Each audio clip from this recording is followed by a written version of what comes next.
اعوذ باللہ من الشیطان الرجیم بسم اللہ الرحمن الرحیم۔ یہ سورہ کہف ہے، رکوع نمبر 6 ہے اور آیت نمبر 45 ہے۔ وَاضْرِبْ لَهُم مَثَلَ الْحَيَاةِ الدُّنْيَا كَمَاءٍ أَنزَلْنَاهُ مِنَ السَّمَاءِ فَاخْتَلَطَ بِهِ نَبَاتُ الْأَرْضِ فَأَصْبَحَ حَشِيمًا تَذْرُوهُ الرِّيَاحُ۔ اس آیت مبارکہ میں اللہ رب العزت دنیا کی زندگی کا فنا ہو جانا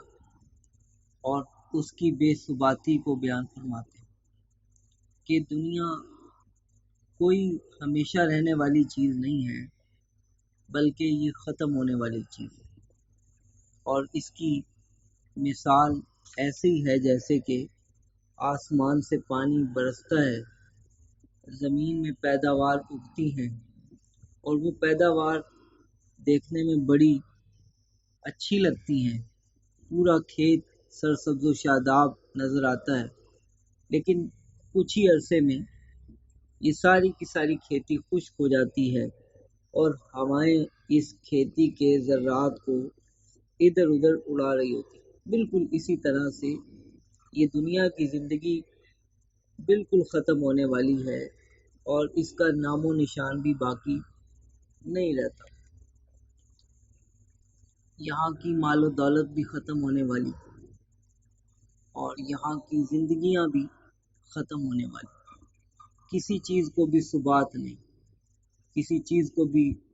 ہمیشگی اور دوام نہیں، سب ختم ہونے والے ہیں۔ دیکھیے وَاضْرِبْ لَهُم مَثَلَ الْحَيَاةِ الدُّنْيَا، آپ ان کے سامنے دنیا کی زندگی کی مثال بیان کر دیجئے کہ یہ ایسے ہے جیسے پانی انزلناہ من السماء، جسے ہم آسمان سے اتارتے ہیں، فاختلط بہ نبات الارض،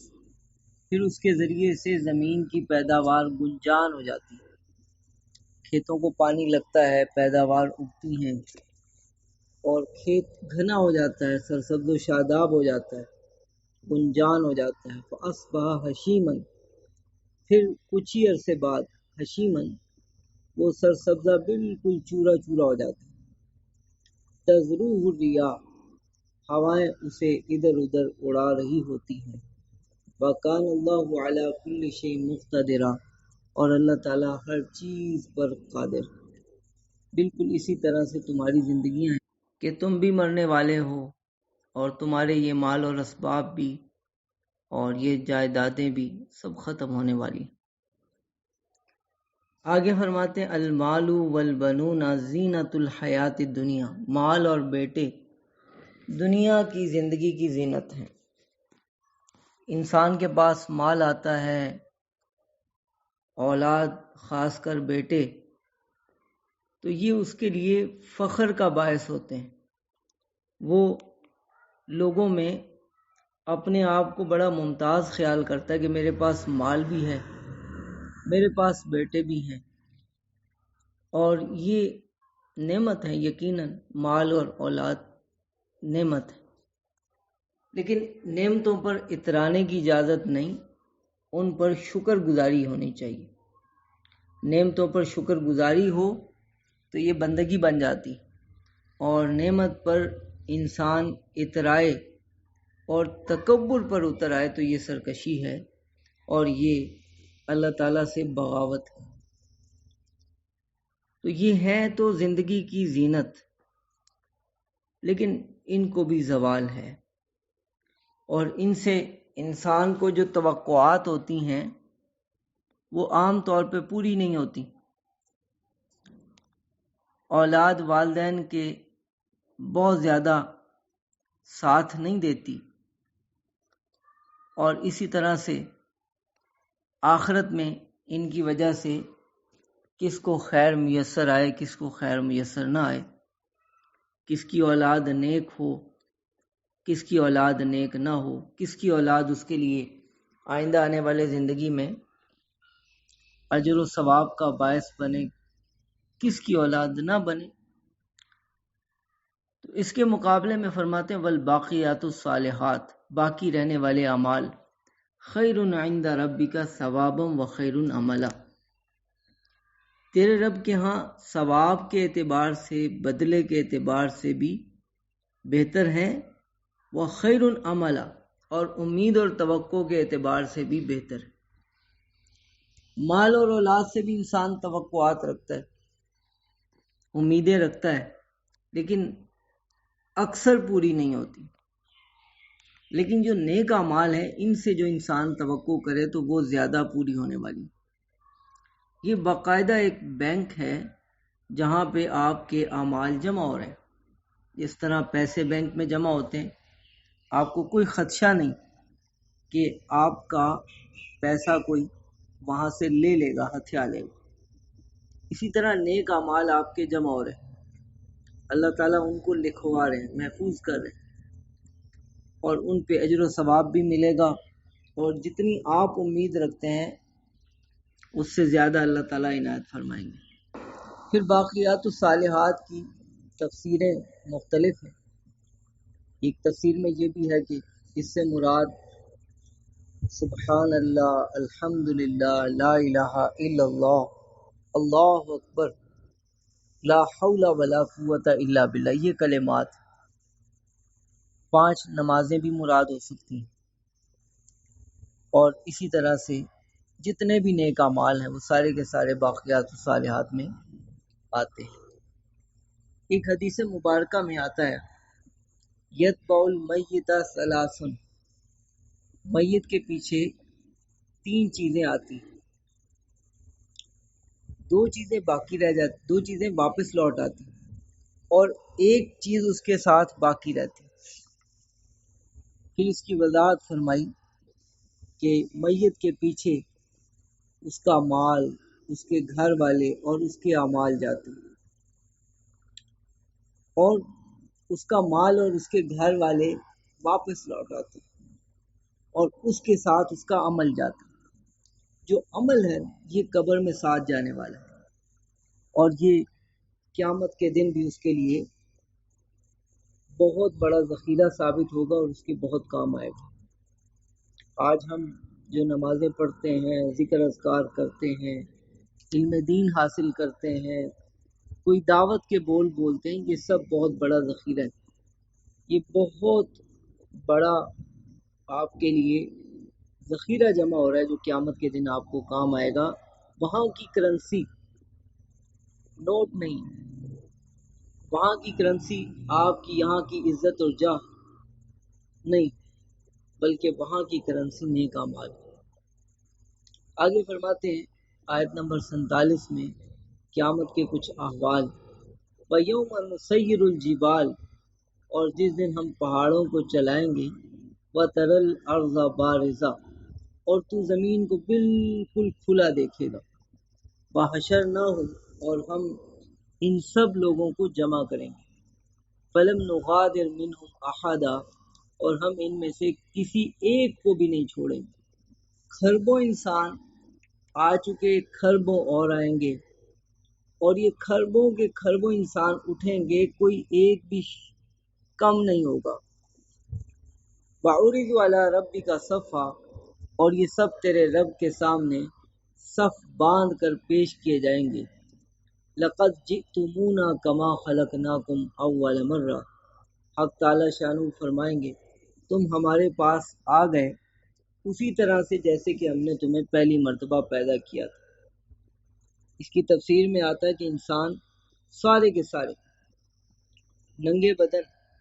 ننگے پاؤں اور غیر مختون، ختنے نہیں ہوئے ہوں گے، اس حالت میں اللہ کی بارگاہ میں پیش ہوں۔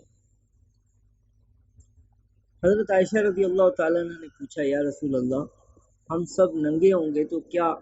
ایک دوسرے سے شرم نہیں آئے گی؟ آپ صلی اللہ علیہ وسلم نے فرمایا کہ ہر آدمی کی حالت اسے دوسرے سے بالکل غافل کر دے گی، بالکل غافل۔ بل زعمتم ان لن نجعل لكم موعدا، بلکہ تم گمان کرتے تھے کہ ہم تمہارے لیے کوئی